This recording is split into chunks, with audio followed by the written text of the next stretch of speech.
Today we're going to repair a Benchmade Hidden Canyon in S30V. It has a broken tip. We're going to repair it by grinding material from the spine down so that we don't destroy this nice thin geometry. I see two possible scenarios here. One is to just round this front section down a little bit, depending on how that looks. I might come higher up, remove the jimping, and give this a more gradual drop point and see if that looks any better. Then we are going to sharpen the edge, probably finish it off on a diamond strop. To do this, the majority of this work, I'm going to be using a Klingspore 60 grit belt. The lower the grit, the less the heat buildup and the faster the material removal. So let's get this knife done. And here we go. I've sped this up double time, save you guys a bit of the time watching it. I like to dip this blade in before I even get it on the belt, even though the belt is a very low grit. That's 60 grit Klingspore.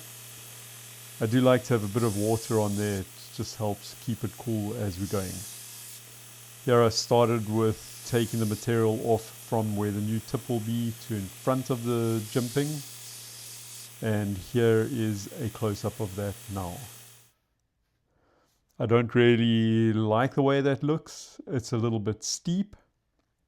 We're going to regrind it, this time from the back of the jimping to the front. It's going to give it a much nicer, more relaxed curve down. It'll look a bit more natural.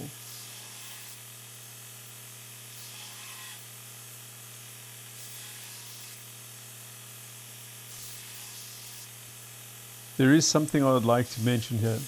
I've just noticed it myself and I don't like it.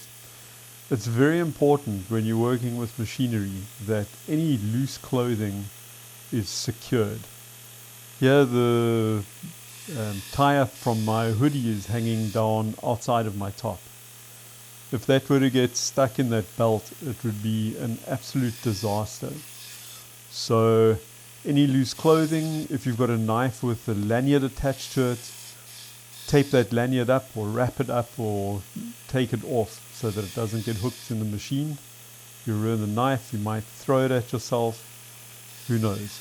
Better not to have loose stuff around moving equipment.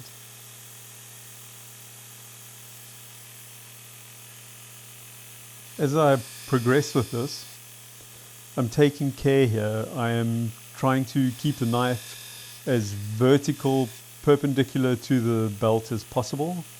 When you look at the spine of the knife, you want the join of your grind and the existing grind to be straight so you can blend it in nicely. You don't want to have angles running down the spine of the knife. So take your time, look what you're doing and adjust accordingly.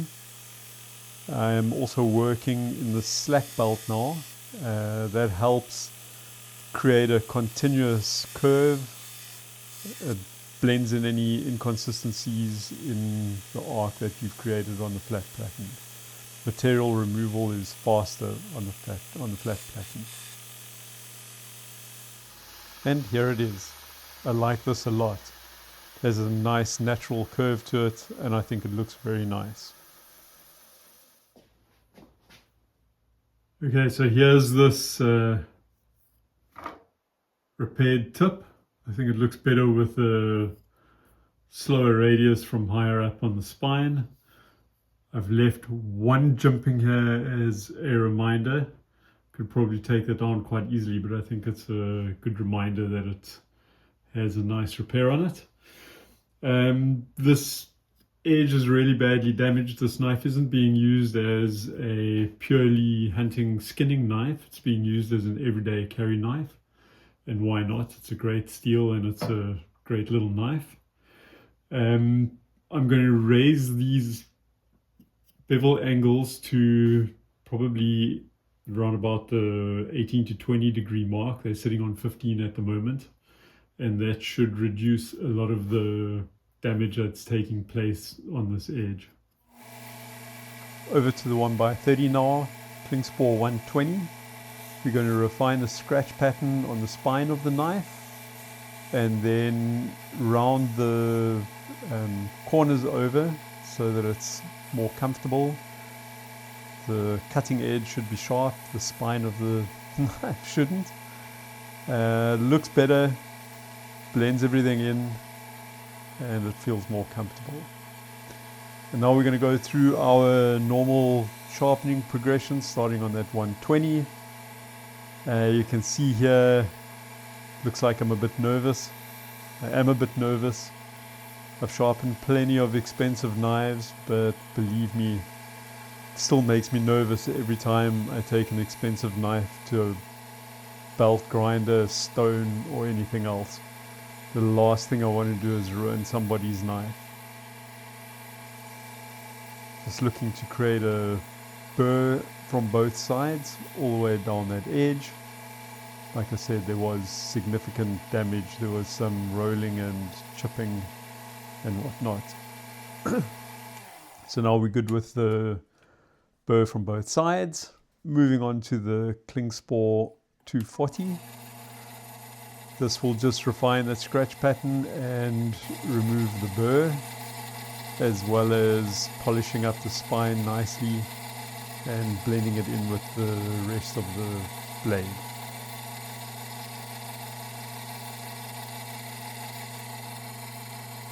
And here we go, matching that angle. Nice consistent passes on both sides.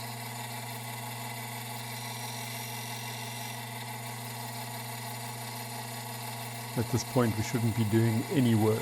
It's just purely refining.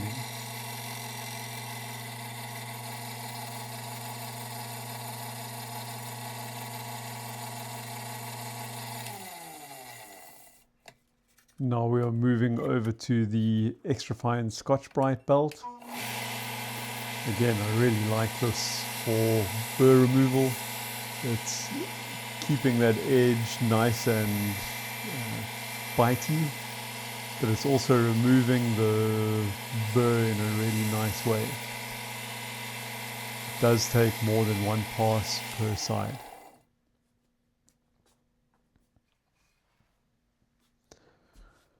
Moving over now to the cardboard wheel with the green chromium oxide. Here we just do one pass per side, doing the best possible job of matching the angle that we've put on there. That wheel does have a little bit of give, so if you're not exactly on it, you're still going to touch the apex. It's very light pressure that I'm putting on there, so it's not going to round it over. And then finishing up here on a clean yellow Feltbelt. This does a pretty good job of taking the burr off.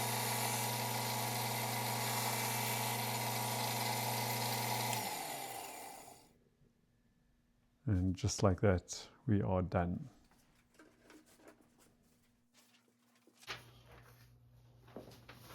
All right, so this knife should be good and sharp.